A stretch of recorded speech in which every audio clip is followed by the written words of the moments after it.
بسم الله الرحمن الرحيم.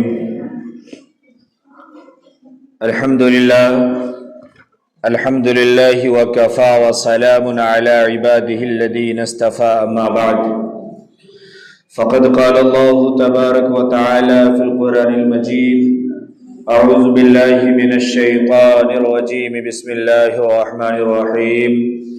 يا أيها الناس اتقوا ربكم الذي خلقكم من نفس واحدة.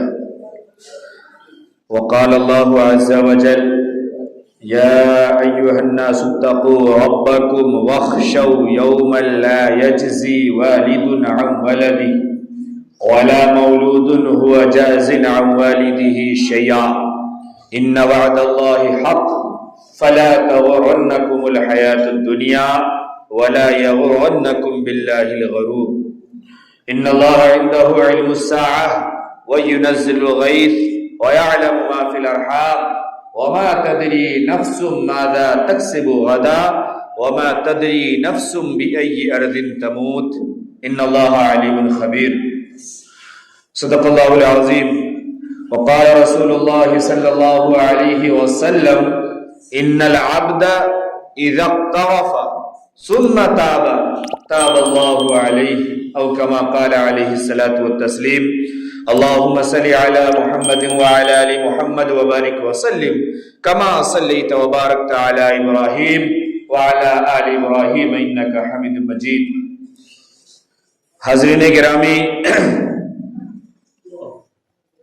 اللہ رب العالمین نے ہم تمام کو دنیا میں پیدا فرمایا. اللہ رب العالمین نے ایک متعینہ وقت تک کے لیے ہم تمام کو دنیا میں بھیجا. رب العالمین نے ہمیں زندگی دی، صحت دی، فرصت کے دن دیے، ہمیں سانسیں دی، ہمیں ہر گھڑی اور ہر لمحہ عطا فرمایا. یہ بہت قیمتی چیز ہے.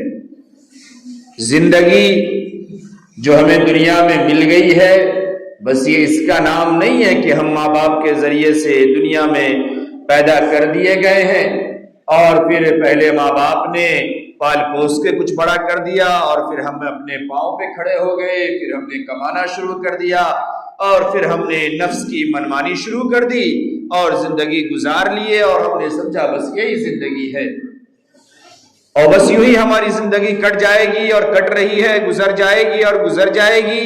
ہم نے سمجھا کہ یہ زندگی ہے. اللہ رب العالمین نے سمجھایا کہ یہ زندگی بہت قیمتی ہے. یہ وہ زندگی ہے جس زندگی کے بعد تمہیں ہمیشہ ہمیش کی زندگی ملنی ہے. اس بات کو میں نے کئی بار بڑی تفصیل سے سمجھایا کہ ہم جب دنیا میں نہیں آئے تھے ہم تب بھی تھے اور ابھی ہم جب دنیا میں ہیں پھر مر جائیں گے تبھی قبر میں ہوں گے اور اس کے بعد پھر قیامت کا منظر ہوگا، میدان محشر قائم ہوگا اور پھر اس کے بعد ہمارے حساب و کتاب ہوں گے اور پھر وہاں سے ہماری ابدی زندگی، ہمیشہ ہمیش کی زندگی شروع ہوگی. ان تمام تینوں زندگی کو اگر ہم ملائیں تو یہ چوتھی زندگی جو دوسرے نمبر پر ہمیں ملتی ہے عالم ارواح کے بعد، یہ عالم دنیا جس میں ہم سب ابھی ہیں، جی رہے ہیں، یہ سب سے مختصر، سب سے چھوٹی زندگی ہے. اس زندگی کی کوئی حیثیت ہی نہیں ہے، کوئی اوقات ہی نہیں ہے. ہم جب نہیں پیدا ہوئے تھے تب سے اب تک کے زمانے کو لیجئے، کتنا لمبا زمانہ گزر گیا. تب تک ہم عالم ارواح میں تھے. ابھی تک کے زمانے میں شروعات سے لے کر کے اب تک کے لوگ اس دنیا سے جا چکے اور جا رہے ہیں.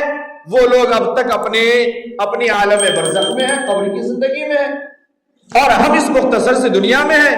اور پھر اس کے بعد یہ تینوں زمانے کے لوگ، تینوں زمانہ مل کر کے میدان محشر میں قائم ہوں گے. پھر وہاں سے ابدی زندگی شروع ہوگی جو ہماری ہمیشہ کی زندگی اور لامحدود زندگی ہوگی. تو یہ جو مختصر سی زندگی ہمیں ملی ہے یہ بہت قیمتی زندگی ہے. یہ زندگی بس یوں ہی بیکار نہیں ہے.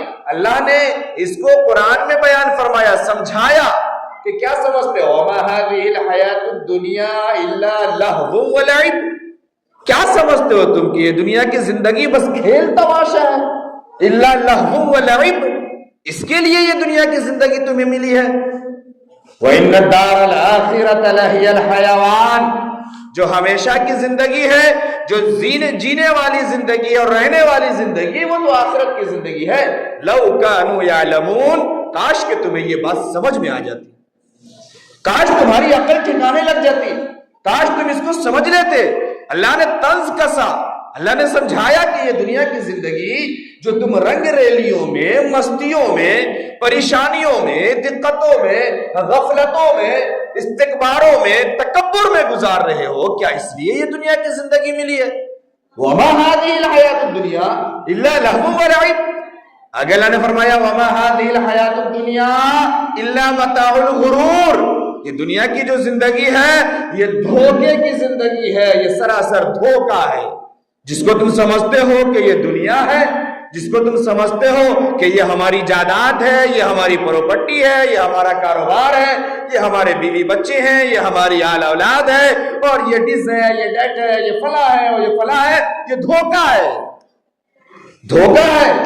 اس دھوکے کی زندگی میں ہم سب جی رہے ہیں اور ہم یہ سمجھ رہے ہیں کہ بس ہماری زندگی گزر رہی ہے اور ہم جا رہے ہیں۔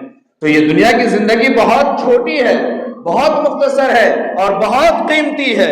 قیمتی اس معنی میں ہے کہ اسی دنیا کی زندگی سے عالم ارواح میں ہم کب کہاں کیسے کس دانے میں، کس پھلوں میں، کس مٹی میں، کس پیڑ میں تھے، یہ اللہ کو معلوم ہے، ہم تو جانتے ہی نہیں، ہمارے حصے میں بھی یہ چیزیں نہیں سمجھ میں آتی ہے۔ لیکن یہ جو زندگی ملی ہے، اس زندگی سے مختصر سے وقت سے ہمیں یہ طے کرنا ہے اور فیصلہ کرنا ہے۔ رب العالمین نے کھلی کتاب دے کر کے، تمام احکام دے کر کے سمجھا دیا کہ اب اس مختصر سے وقت میں تمہیں یہ طے کرنا ہے کہ اس کے بعد کی جو زندگی ہے قبر کی، وہ زندگی تمہیں کیسی چاہیے، آرام والی یا مصیبت والی؟ اور پھر وہ قبر کی زندگی کو جو گزار کر کے تم قیامت کے دن میدان محشر میں اپنے رب کے حضور کھڑے ہوگے، پھر اس وقت دو ہی راستے ہوں گے، یا تو جنت یا تو جہنم۔ تو اب یہ طے کرو اور بتاؤ کہ اس وقت تمہیں جنت چاہیے یا جہنم چاہیے۔ اس کا فیصلہ تمہیں اس مختصر سی زندگی میں کرنا ہے، اس دنیا میں کرنا ہے۔ ہم سب یہ سمجھتے ہیں کہ بس دنیا کی زندگی یوں ہی بیکار ہے، کسی کام کی نہیں ہے۔ میرے محترم بزرگ اور دوستو، میں نے بار بار عرض کیا، اللہ نے بڑی وضاحت سے یہ بات سمجھائی، لَقَدْ خَلَقْنَا الْإِنسَانَ فِي كَبَدٍ۔ یہ جو دنیا کی زندگی ہے، اس کے بعد کی زندگی میں، پہلے کی زندگی کے حال ہمیں معلوم نہیں، بتا دیا آپ کو۔ بعد کی زندگی کے حال دو ہی ہیں، یا تو عیش، یا تو مستی، یا تو آرام، یا تو مصیبت، یا تو تکلیف، یا تو ہم عذاب میں ہوں گے، یا تو پھر ہم جنت کے فضاؤں میں ہوں گے، جنت کے ماحول میں ہوں گے، ہنسی خوشی زندگی جی رہے ہوں گے۔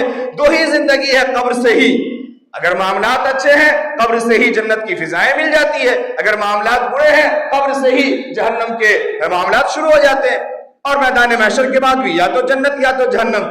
یہ جو دنیا، یہ جو مختصر زندگی ہے، یہ جو دار الاسباب ہے، یہ جو دار الامتحان ہے، تمام چیزیں اسی میں آنی ہے۔ آپ کو بات سمجھ میں آ رہی ہے؟ ٹھنڈی یہاں آنی ہے، گرمی یہاں آنی ہے، رات یہاں ہونا ہے، دن یہاں ہونا ہے، صبح یہاں ہونی ہے، شام یہاں ہونی ہے، امیری یہاں ہے، غریبی یہاں ہے، صحت یہاں ہے، مرض یہاں ہے، بچپنا یہاں ہے، جوانی یہاں ہے، بڑھاپا یہاں ہے، یہ تمام چیزیں یہاں ہیں۔ مصیبتیں یہاں آنی ہے، دقتیں یہاں آنی ہے، پریشانیاں یہاں آنی ہے۔ ان مصیبتوں کا اور دقتوں کا سامنا رب کے احکام کے مطابق کرنا ہے۔ مصیبت میں ہم کبھی صبر کے دامن کو نہ چھوڑیں، اور اگر ہمیں اللہ راحت دے، اللہ ہمیں نوازے، تو پھر ہم شکر کے دامن کو نہ چھوڑیں، شکر کے ساتھ اللہ کے احکام کو سمجھتے ہوئے زندگی گزاریں۔ اس دنیا کے اندر آج ہم تمام جو جی رہے ہیں، قرآن مقدس میں اللہ تعالیٰ نے جو فرمایا وَمَن يَعْشُ عَن ذِكْرِ الرَّحْمَنِ نُقَيِّضْ لَهُ شَيْطَانًا فَهُوَ لَهُ قَرِينٌ۔ ایک جگہ بیان فرمایا من اعرض عن ذکری فإن له معیشة ضنکا، کہ جو شخص اللہ کے احکام سے روگردانی کرتا ہے، اللہ کے احکام کو چھوڑ دیتا ہے، اللہ کی بات کو نہیں مانتا، اللہ کے دیے ہوئے طریقے پر اور راستے پر نہیں چلتا ہے، اللہ فرماتے ہیں ایسے شخص کی زندگی کو ہم اجیرن بنا دیتے، مصیبت والی بنا دیتے، پریشان کن بنا دیتے۔ فإن له معیشة ضنکا، وہ زندگی میں پھر پریشان ہو جاتا ہے، ہر وقت مصیبتوں میں گھرا رہتا ہے، ہر وقت چڑچڑاتا رہتا ہے، ہر وقت وہ ڈپریشن کا شکار رہتا ہے۔ ایسا شخص جو اللہ کے احکام کو چھوڑ دے، اللہ کے راستے سے بھٹک جائے، اللہ کی باتوں کو نہ مانے، اللہ کی کتاب کو نہ مانے، اللہ کے نبی جناب محمد رسول اللہ صلی اللہ علیہ وسلم کے سنت اور مقدس اور نورانی اور پاکیزہ طریقے کو زندگی میں نہ لائے، پھر ایسے شخص کی زندگی تباہ و برباد ہو جاتی ہے۔ یہ اللہ قرآن میں بیان فرما رہے ہیں۔ فرمایا وَمَن يَعْشُ عَن ذِكْرِ الرَّحْمَٰنِ، جو اللہ کے احکام کو چھوڑ دیتا ہے، اللہ کے راستے سے ہٹ جاتا ہے، فرمایا پھر اللہ ایسے شخص کو شیطان کے حوالے کر دیتے ہیں اور پھر وہ شیطان کے راستے پر چلتا ہے، اور یقیناً شیطان کا جو راستہ ہے یہ جہنم کا راستہ ہے، یہ گناہ کا اور برائی کا راستہ ہے۔ تو یہ زندگی ہماری آج اگر تباہ و برباد ہے تو ہم محاسبہ کریں کہ ہم اپنے رب سے کہیں کٹے تو نہیں ہیں، ہم نے اپنے احکام اپنے رب کو کہیں بھلا تو نہیں دیا ہے، ہم اپنے رب کی طرف سے کہیں غفلت میں تو نہیں ہے۔ ہماری زندگی ہر روز ہمیں یہ مشاہدے دکھاتی ہے اور ہمیں یہ پیغام دیتی ہے کہ دیکھو یہ زندگی تمہاری ہمیشہ کی نہیں ہے، یہ زندگی کبھی بھی کہیں بھی کسی بھی وقت ختم ہو سکتی ہے، کبھی بھی۔ اور اسی زندگی میں رہتے ہوئے ہمیں آخرت کی زندگی کی تیاری کرنی ہے اور اپنے آپ کو تیار کرنا ہے۔ تو یہ مختصر سی دنیا ہماری بہت قیمتی ہے، اور یہ جو لمحات ہمیں ملے ہیں، یہ جو فرصت کے دن ملے ہیں، یہ گھڑیاں بڑی قیمتی ہے اور بڑی عظیم ہے۔ ہم اس کو سمجھیں، ہم آپس میں اتحاد و اتفاق بنائیں، پیار محبت کا ماحول بنائیں، گناہوں سے دور ہوں۔ آج ہماری زندگی جو مصیبتوں میں اور ڈپریشنوں میں جی رہے ہیں نا، اس کی دو بڑی وجہ ہے۔ ایک یہ کہ ہم اللہ کے احکام سے پوری طرح غفلت میں ہیں، اور دوسرے یہ کہ ہم نے اپنے آپ کو گناہوں میں لگا دیا ہے۔ اور یہ بالکل سمپل ہے سمجھنا بھی، جب انسان صحیح سے ہٹتا ہے تو غلط کے ساتھ سٹتا ہے، یہ بہت آسان ہے۔ تو آج گناہوں کی وجہ سے ہر گھر میں اور ہر شخص اپنے آپ میں پریشان ہے۔ فرمایا اللہ رب العالمین نے فَمَن تَابَ مِن بَعْدِ ظُلْمِهِ، کہ جس نے بہت ظلم کر لیا ہے اپنے آپ پر بھی اور دنیا پر بھی، وہ شخص بھی فَمَن تَابَ مِن بَعْدِ ظُلْمِهِ، وہ شخص بھی اگر ظلم کو چھوڑ دے، اپنے آپ پہ کی ہوئی زیادتی کو ختم کر دے، اللہ سے توبہ کر لے، وہ اصلحہ اور نیک اعمال کرنے لگے، اللہ فرماتے فَإِنَّ اللَّهَ غَفُورٌ رَحِيمٌ، اللہ اسے معاف فرما دیتے۔ اللہ کی ذات رحیم ہے، کریم ہے۔ ہم سمجھے آج گھروں کا ماحول بڑا عجیب و غریب ہو گیا، وقت کا زندگی میں کوئی بھروسہ نہیں کسی کا، اور لیکن ایک جو ماحول ہمارے یہاں چلتا ہے، جو حالات ہے، یہ بڑے کشیدہ اور بڑے خراب ہیں۔ ہم اس کو سمجھیں، آج گھروں میں ہمارے کوئی ایک دوسرے کے ساتھ مل بیٹھنے کو تیار نہیں ہے، بہت دوریاں ہیں۔ آج باپ بیٹے میں بات نہیں ہوتی ہے، بھائی بھائی میں بات نہیں ہوتی ہے، ماں بیٹی میں بات نہیں ہوتی ہے۔ اس معنی میں نہیں کہ دشمنی ہے، ایک تو دشمنی ہے، وہ ایک دوسرا مسئلہ ہے، ایک گھر میں رہ بھی رہے لیکن اتنا آپس میں دل ملا ہوا نہیں ہے، ماحول ملے ہوئے نہیں ہے کہ آپس میں پورا گھرانہ یا کوئی ایک دوسرے سے مل کر کے اپنی بات شیئر کر سکتا ہو۔ ایک بھائی آج بھائی کے درمیان اتنی ہیزیٹیشن ہے، اتنی باؤنڈریز بنی ہوئی ہے، ایک بھائی اپنے بھائی کو اپنے دل کی بات نہیں بتا سکتا، چھوٹا نہیں بتاتا بڑے کو کہ ہمیں کیا چاہیے کیا نہیں چاہیے، بڑا نہیں بتاتا چھوٹے کو، بہن کو نہیں بتاتی، باپ بیٹے کو نہیں بتاتا، کوئی نہیں۔ اور ہم کبھی پوچھتے نہیں اپنے چھوٹوں پر، کبھی ہم شفقت کے ہاتھ نہیں ڈالتے، اس کی تمام ضرورتیں پوری کر رہے، اور ہم پریشر بنائے ہوئے ہیں تمہیں نمبر لانا ہے، ہم پریشر بنائے ہوئے ہیں تمہیں فلانے کی طرح بننا ہے، ہم پریشر بنائے ہوئے ہیں تمہیں جاب لے لینی ہے، ہم طرح طرح کے پریشر اس کے اوپر بنائے ہوئے ہیں، اور کبھی ہم اس کی شکل کو دیکھ کر کے یہ نہیں پہچانتے کہ بیٹا آج پریشان لگ رہا ہے، مسئلہ کیا ہے، بھائی آج پریشان لگ رہا ہے، معاملہ کیا ہے۔ ذرا ایک بار اس کو تنہائی میں لے جا کر کے ہم پوچھیں، ذرا ایک بار اس سے دوستانہ تعلقات بتائیں، ذرا اس کے دل کے بھراس کو ہم کھولیں اور جانیں کہ کیا چل رہا ہے اس کے دماغ میں، کیا چیز ہے اس کے دل کے اندر، ذرا اس کو جانیں اور اس کے مطابق ہم اس کے اوپر ہاتھ رکھیں۔ کوئی اس کی فکر نہیں کرتا۔ ہم سمجھے جو آپ کے یہاں ہوا یا جو آج عام طور پہ ہو رہا ہے، یہ کوئی نیا واقعہ نہیں ہے۔ میں آپ کو بتاؤں، آپ کے درمیان ایسا نوجوان بیٹھا ہوا ہے جو اٹیمپٹ کر چکا ہے، ایسا نوجوان بیٹھا ہوا ہے جس نے فیصلہ کر لیا ہے، بڑی مشکل سے پھر لوگوں کو خبر لگ گئی تو اس کو ریورس میں لگایا گیا، اس کے گناہوں کو، اس کی پریشانیوں کو پردہ ڈالا گیا، اس کو بچایا گیا۔ اس کی بہت ساری وجہ ہے، کہیں شراب کا مسئلہ ہے، کہیں کباب کا مسئلہ ہے، کہیں پیسے کا مسئلہ ہے، کہیں جوئے کا مسئلہ ہے، کہیں سٹا کا مسئلہ ہے۔ آپ بات سمجھ رہے ہیں میرے اشاروں میں جو میں کہہ رہا ہوں کہ برے طور پہ کھول کے کہوں؟ اور کتنے ہیں جو آتے ہیں، بیٹھ کے بات چیت ہوتی ہے، اب بالکل نہیں جینے کا من کرتا ہے، اب اچھا نہیں لگتا ہے، اب اگر ایسا ہوا تو اب ہم سوچ لیے ہیں کہ اب ہم کچھ کر لیں گے۔ ہماری زندگی اس نہج پہ پہنچی ہوئی ہے، ہمارے گھروں کا ہمارا حال یہ ہے۔ کیا ہم جی رہے ہیں اور کیا ہم اپنے آس پاس والوں کو یا اپنے گھر کے چھوٹے اور بڑے کو ہم کیا پیغام دے رہے ہیں اور کیا مصیبت زدہ زندگی گزارنے پر ہم نے اسے مجبور کر رکھا ہے؟ کوئی ضروری ہے کہ ہر کوئی ڈگری والا بن جائے؟ کوئی ضروری ہے؟ شریعت نے یہ نہیں کہا کہ ہر کسی کا حافظ قرآن بننا ضروری ہے، ہر کسی کا عالم دین بننا ضروری ہے، ہر کسی کا مفتی بننا ضروری ہے۔ ہاں، شریعت نے یہ کہا کہ حلال اور حرام اور حلال کا جاننا ضروری ہے۔ وہ اتنا جاننا تمہارے لیے ضروری ہے جس سے تم اللہ کے احکام کو پہچان لو، یہ ضروری ہے۔ اسی طریقے سے ہمارے یہاں بھی پہلے یہ ماحول تھا، چلو بھائی لکھنا پڑھنا جان جاؤ۔ آج ہم اونچائی کے چکر میں اتنے دور نکل گئے کہ کبھی کوئی بھی ہمارے درمیان کا اس اونچائی پر سے لڑک جا رہا ہے اور ہمیں اس کی کوئی فکر نہیں ہو رہی ہے۔ ہم اس بات کو سمجھیں، نوجوانوں اپنے آپ کو گناہوں سے دور کریں۔ آپ کے ساتھ کوئی پریشانی ہے، کوئی پریشر ہے، نہیں ہوتا وہ کام، سرنڈر کر دو سرنڈر نہیں ہوتا، ہم چلائیں گے رکشہ، ہماری زندگی ہے، جئیں گے۔ نہیں ہو سکتا ہے تو کیوں مصیبت اٹھانا ہے؟ اور یہ سب اسی دنیا میں ہونا ہے۔ اللہ رب العالمین نے کیا فرمایا؟ میں نے قرآن کریم کی آیت پڑھی، ترجمہ کر کے بات ختم کر رہا ہوں۔ اللہ نے فرمایا یا ایھا الناس اتقوا ربکم واخشوا یوما لا یجزی والد عن ولدہ، اے لوگوں اس دن سے ڈرو۔ ماں باپ کے تربیت کرنے کا، تعلیم دینے کا حق ضرور ہے، ظلم کرنے کا حق تھوڑی ہے۔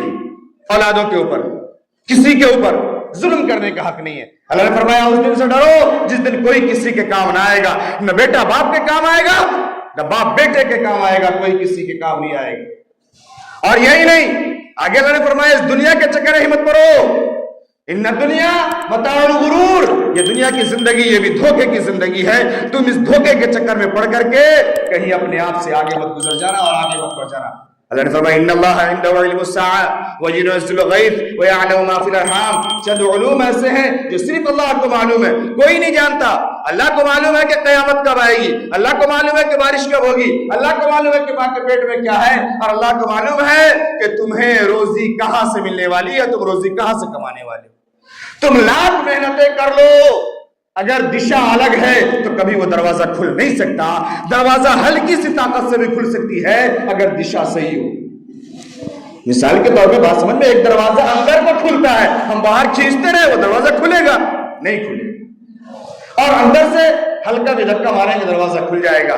اللہ نے طے کر رکھا ہے، اگر ہم رب کے حضور جھکیں گے، اللہ سے مانگیں گے، اللہ ہمارے لیے راہیں کھولے گا، اور اللہ کو معلوم ہے کہ ہمیں رزق کہاں سے ملنا ہے۔ اللہ نے فرمایا بِأَيِّ أَرْضٍ تَمُوتُ، یہ بات اللہ کو معلوم ہے کہ تمہاری موت کہاں آئے گی، کس حال میں آئے گی۔ ان اللہ عنده علم خبیر، اللہ کو تمام چیزوں کا خبر ہے، اللہ ہر ایک چیز سے باخبر ہے۔ اس لیے میرے محترم بزرگوں اور دوستوں، میں بڑوں سے بھی گزارش کرتا ہوں، نوجوانوں سے بھی گزارش کرتا ہوں کہ یہ ڈپریشن کی زندگی سے دور نکلے، نفرت کی زندگی سے دور نکلے، ایک دوسرے کے حقوق کو سمجھیں، پیار محبت کے ساتھ جیے، جو ہو سکتا ہے کرے، جو نہ ہو سکتا ہے وہ نہ کرے، اور جو عام حالت میں زندگی جی رہے نا وہ بھی ہر وقت تیار رہے۔ میں ایک واقعہ اور آپ کو سناؤں، بس بات ختم کر رہا ہوں۔ میں نے کہا نا میں ہمیشہ ایک کرنٹ بات کرنے کی کوشش کرتا ہوں۔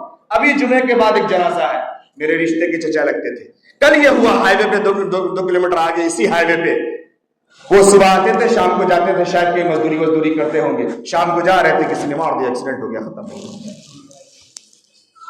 اب وہ دعا سنیے، ایک بار اس کو سمجھیے۔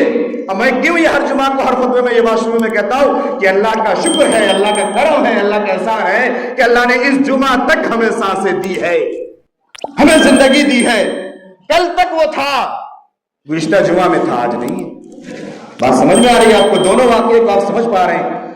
تو یہ زندگی ہے ہماری، بِأَيِّ أَرْضٍ تَمُوتُ، کب کہاں ہماری زندگی کی شام ہو جائے اور زندگی کی ڈور کٹ جائے یہ کسی کو معلوم نہیں ہے۔ تیاری ہمیں ہر وقت کرنی ہے، کوئی کسی کے کام نہیں آئے گا۔ اللہ رب العالمین نے فرمایا جو جتنا ظلم کر چکے ہو اپنے اوپر کوئی فرق نہیں پڑتا، فَمَن تَابَ مِن بَعْدِ ظُلْمِهِ وَأَصْلَحَ فَإِنَّ اللَّهَ يَتُوبُ عَلَيْهِ، اب بھی تم ظلم کو چھوڑ دو، نیک عمل کرو، اللہ تمہارے گناہوں کو معاف فرما دیں گے۔ میں نے جو حدیث پڑھی تھی اس کا ترجمہ کر رہا ہوں، باتیں ختم۔ جناب محمد رسول اللہ صلی اللہ علیہ وسلم نے فرمایا ان العبد اذا اعترف ثم تاب تاب اللہ علیہ، کہ جب کوئی بندہ اقرار کر لیتا ہے، اعتراف کر لیتا ہے، اپنے رب کے سامنے جھک جاتا ہے، اپنے ماتھے کو جھکا دیتا ہے، اپنی نگاہوں کو اشکبار کر لیتا ہے، اپنے گناہوں کو یاد کر لیتا ہے اور قبول کر لیتا ہے اے اللہ میں مجرم ہوں، اے اللہ میں باغی ہوں،